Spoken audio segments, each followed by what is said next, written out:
You're watching VinylicPumaGaming. Hey guys, back with another Fallout 4 video, and as I'm pretty sure you picked up on by this video's title, I'm going to discuss the computers, terminals, and other similar technologies that occur throughout the Fallout universe. I also wanted to go ahead and make some comparisons between the technology that we see today and what ultimately appears in Fallout. So I guess without further ado, let's jump into it. Much of the computer tech in the Fallout universe was developed by a pre-war corporation known as Robco Industries. Robco was originally formed by Robert House from Fallout New Vegas in the year 2042 and was responsible for much of the technology that we see throughout all of the games. So things like Protectrons, Pip-Boys, iBots, and of course all of the computers and terminals that we see in the game were developed by Robco.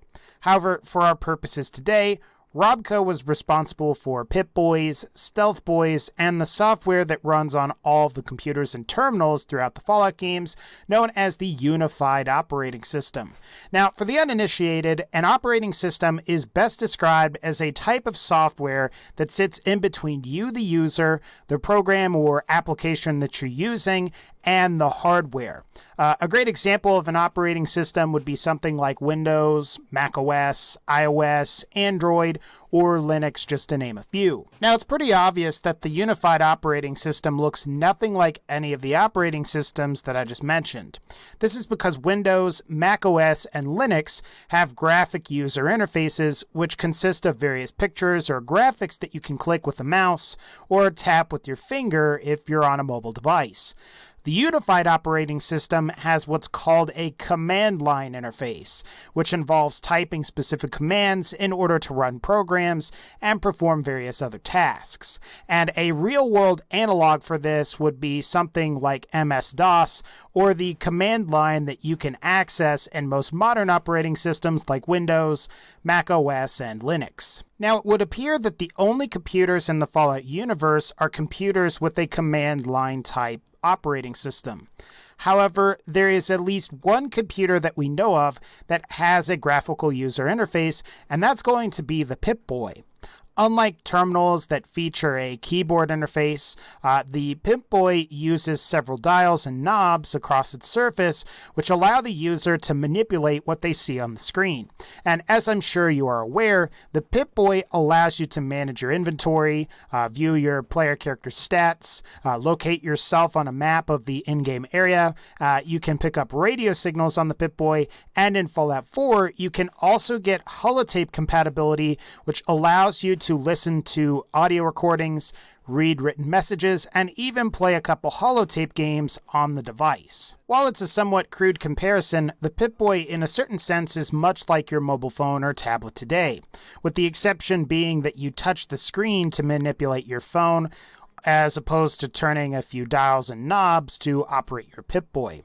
That and the Pip-Boy has a monochromatic screen, while your phone has an LCD panel complete with color. I compare the Pip-Boy to a mobile phone because the Pip-Boy does seem to be able to make use of a GPS-like system that you might see on your mobile phone with something like Google Maps. As I'm sure you guys know, the terminals and computers within the Fallout games are mostly used to perform various tasks like controlling things such as turrets or spotlights, opening various locked doors or containers, and in Fallout 4 Settlement mode, you can build terminals in your settlements to control the various things that you decide to build. Provided that you have the DLC, you can use terminals to program manufacturing machines to create various things like clothing, armor, weapons, and pre-war food as well. In Fallout 4 in particular, terminals are also able to store holotapes and allow you to view, listen, or interact with them much like you would on your Pip-Boy. Alright, so now that we've went over all of that, you may be wondering, how does the technology of Fallout compare to our real world? Well, that's both an easy and somewhat complicated question to answer. In the Fallout universe, transistors seem to have been developed much later than in our timeline. In our real world, patents for the transistor first started to appear in the mid to late 1920s. However, the transistor as we know it appears to have been invented in 1947 at AT&T, now Nokia's Bell Labs. We ultimately don't have a precise date as to when the transistor was invented in the Fallout universe. However, it appears that it must have been invented sometime before the year 2023 in the universe. This is based on a terminal entry on Jack Cabot's terminal dated to 2023 that reads, and I quote, "I've been experimenting with some of the new transistors, and it looks possible to make a portable version of the Abramelin field generator." In this case, Jack Cabot is referring to new transistors, which implies that the transistor must have been invented sometime before that year. However, to make things more confusing, Jack Cabot has a terminal entry dated to 1968 in which he discusses the difficulties resetting his name on his new computer's login screen. Though it's possible that the computer he may have had back then was a vacuum-tuned base computer. Regardless, the development of the transistor is mostly responsible for the miniaturization of our computer tech today, and it appears that this technology didn't really develop until much later in the Fallout universe. Now, the Unified Operating System, which is the operating system that appears on most of Fallout 4's terminals, was published by Robco in 2075.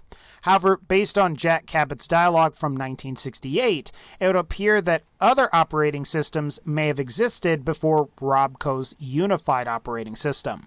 The name Unified Operating System itself points to the idea that there must have been a desire for standardization across all computer and terminal systems.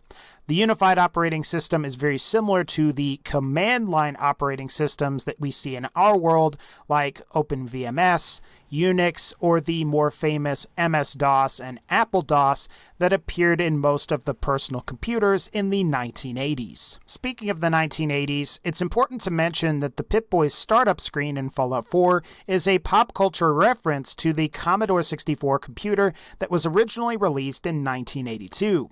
Regardless, it does reveal the version of the Pip-Boy OS, the amount of RAM on the device, as well as how much RAM is available. As you can see, the Pip-Boy has a total of 64 kilobytes of RAM with 38,911 bytes of RAM that is available at startup. Now, we could say that in a certain sense, the Pip-Boy is basically a portable version of the Commodore 64 and would presumably possess similar, if not slightly superior hardware. Upon further inspection, this seems to check out somewhat, as the storage media used with Commodore 64 computers, known as the Commodore floppy disk, could store 170 kilobytes of information, while the Fallout universe's holodisks or holotapes appear to hold anywhere from 64 to 256 kilobytes. Before we compare Fallout's computers to our real-world computers, it's important that we go over what bytes are. According to Wikipedia, a byte is a unit of digital information and is the smallest unit of memory in computers. A kilobyte is roughly 1,000 of these bytes, a megabyte is about 1,000 kilobytes, and a gigabyte is about 1,000 megabytes. Once again, according to Wikipedia, the highest-selling mobile phone in 2014 was the iPhone 5S, and compared to our Pip-Boy or Commodore 64's RAM, the iPhone 5S has an astounding 1 gigabyte of RAM.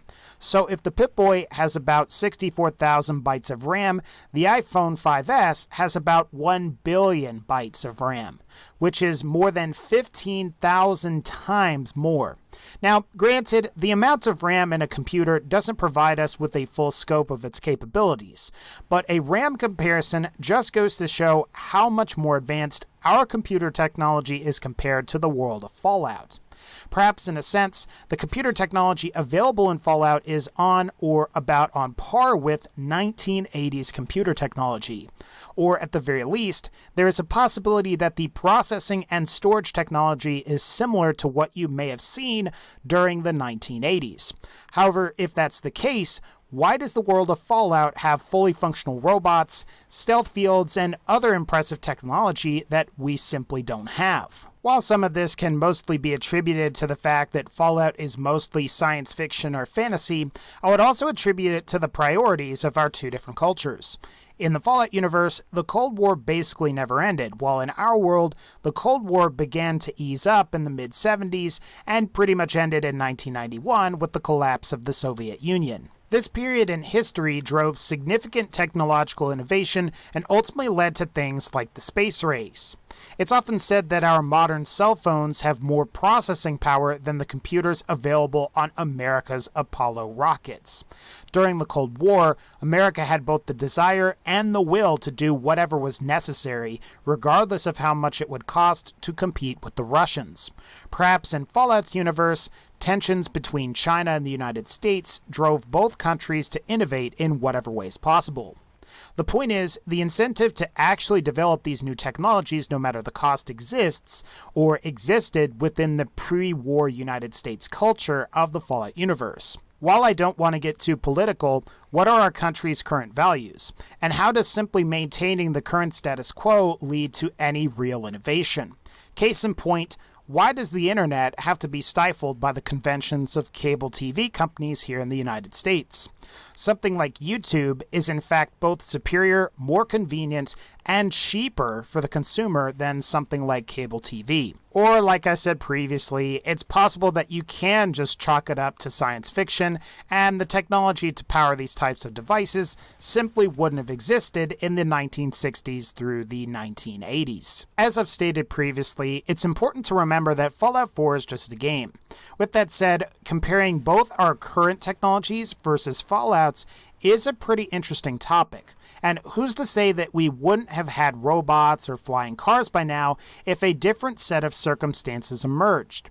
It's also strange to think that it took the people of the Fallout universe until the 2070s to have computer tech that you may have seen in the mid-1980s to the early 1990s.